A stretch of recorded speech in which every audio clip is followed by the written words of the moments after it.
guys, welcome back to my channel. My name is Paige and this is my open book. We got a very short weekly wrap up for you today. I didn't really read that much this week. I don't know why. I did not read any physical books at all. So I've actually only read two, technically three ebooks this week. So I don't even know if you should grab a drink and a snack because it's gonna be quick unless I spend forever talking about the two that I did read and enjoy because they were 5 stars. Spoiler alert. Okay, let's get this first one out of the way because I hated it. This was I was supposed to read this for like a local book club that I was trying to get into, but second or third book in a row that they've picked that I just have not been into, and I think I'm gonna cancel that book club. Oops. So this one is Last Breath by Kate Bold. I think this is like a mystery thriller suspense kind of thing. I was intrigued at first because this does seem like it did have a bit of a romance element to it, so I was like, okay, maybe this is one I'm gonna like. Yeah, no, I gave it 2 stars. It was definitely like a page turner. Like, I really did want to know what was gonna happen, so the author did do good on that part, so I didn't want to DNF it and I didn't want to give it a 1-star rating for that reason. But the plot twist was extremely predictable and very anticlimactic to me, and I don't know, maybe it's because I read mysteries and thrillers kind of regularly. I don't know, I feel like I don't though, so I don't know. And her writing was a little bit on the immature side, in my opinion. Yeah, I just feel like this was lacking like finesse and sophistication that I feel like I want in mysteries and thrillers. It was no Agatha Christie, that was for sure. So I wasn't a fan. We'll get rid of that. The next one that I read was so good, you guys. Like, I totally get the hype. Butcher and Blackbird by Bryn Weaver. Oh my god.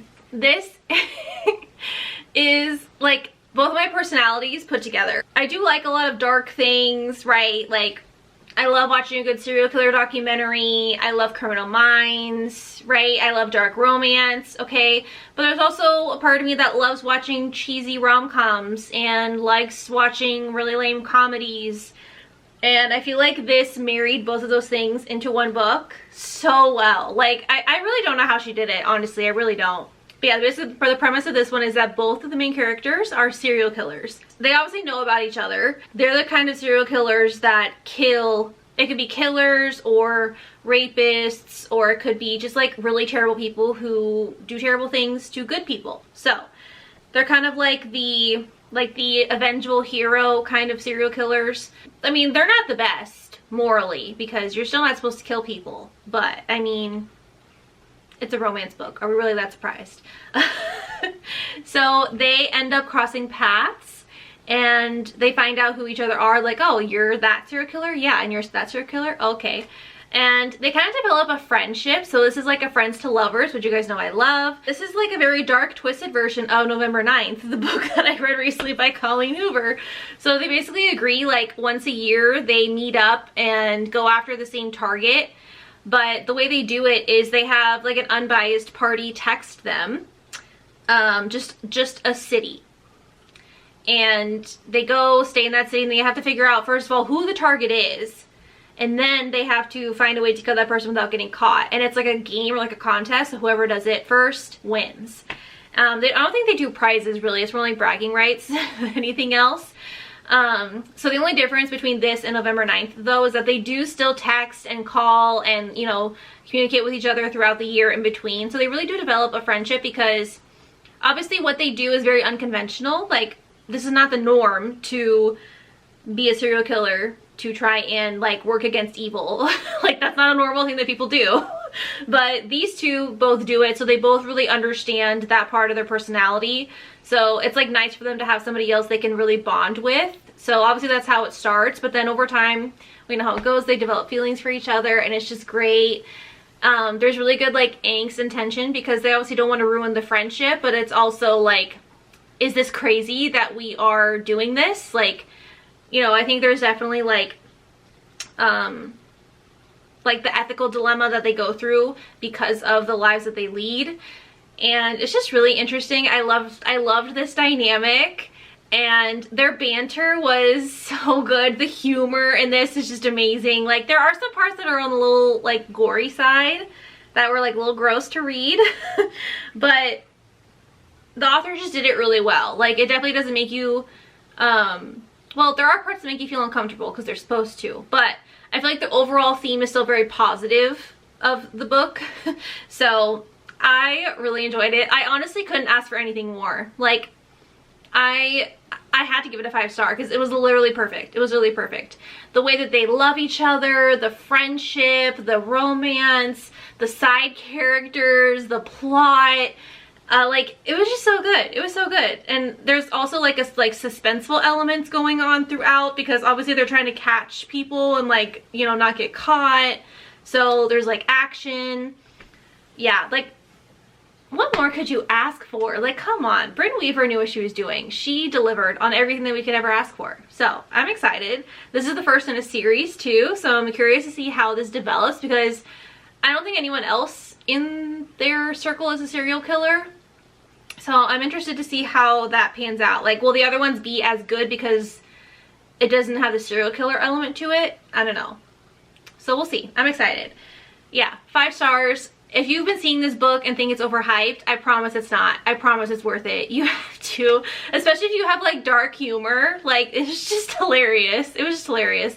I'm even gonna make my husband read this because I know that he would love this humor in here, and he doesn't mind the gore. He's not usually a romance fan, but he'll just have to suck it up. All right, next up, another one that I really enjoyed, and I'm pretty sure I'm gonna give this 5 stars. This is an ARC that I got from a new author. This is by Bailey Hannah. She's a debut author, and this book is called Alive and Wells, and this comes out, actually the day I'm uploading this video, this comes out on November 20th. So please pick this book up to support her. She's a debut author, but this book was so good. Like, this is like a, not a cowboy romance. The guy is like in charge of a ranch, but like kind of a cowboy.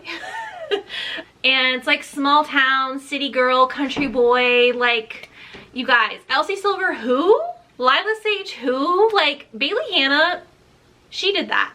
If you didn't tell me this was a debut author, I would honestly have no idea. Like, I feel like this is just as good, if not better, than all the other small town romances that are super popular right now and that are really overhyped and trendy. Like, this is definitely up there, right along with those. There is a trigger warning for this book. The female main character does suffer domestic violence, so just know that before going into it to protect your mental health if needed. The book starts off with kind of like the scene that's like the last straw, and she finally decides to leave this husband that she has. And she has been in this like domestic violence support group online, like a forum. She would like secretly go on there, like when her husband was at work. She befriended somebody in there who was a survivor of domestic violence, and she told her, like, if you, whenever you're ready to go, I have a job for you, I have a place for you to stay, you just let me know. So that's where she goes, and she ends up at Wells Ranch, and this is set in Canada, so again, gives very like Elsie Silver energy.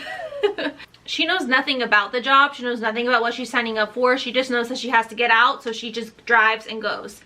So middle of nowhere, this big ranch, and she's gonna help kind of like, you know, like cook and like garden and clean and just kind of like help the ranch hands with whatever they need.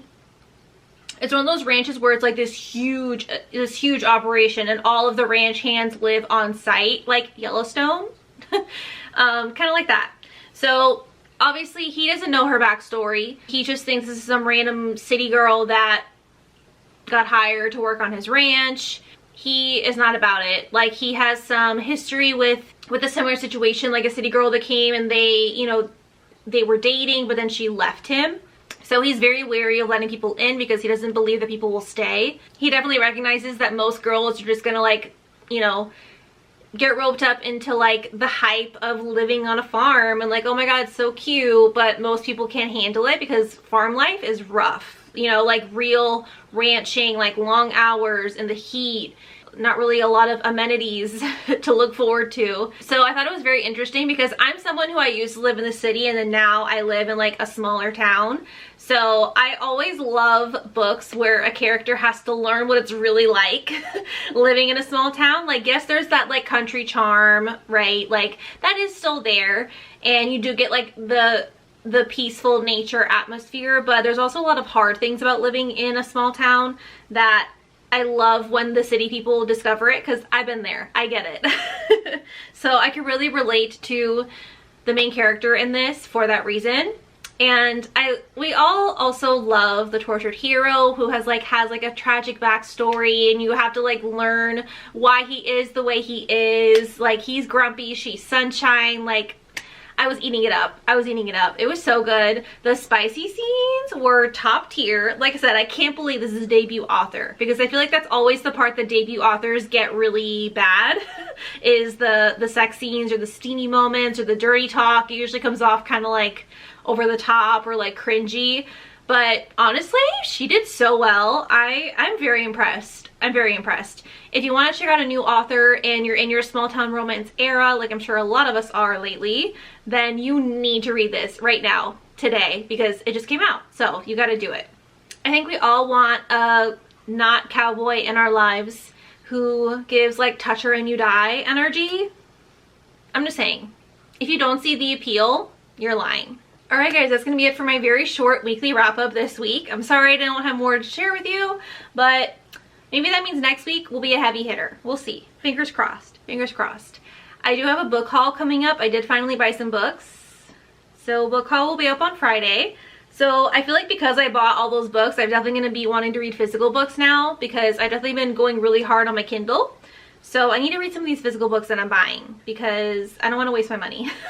Even though they look pretty on the shelves, you know? And like, the act of buying books I feel like is different than like owning the book. Can you relate? So anyway, I literally told my husband to hide my Kindle. I don't even know where my Kindle is right now.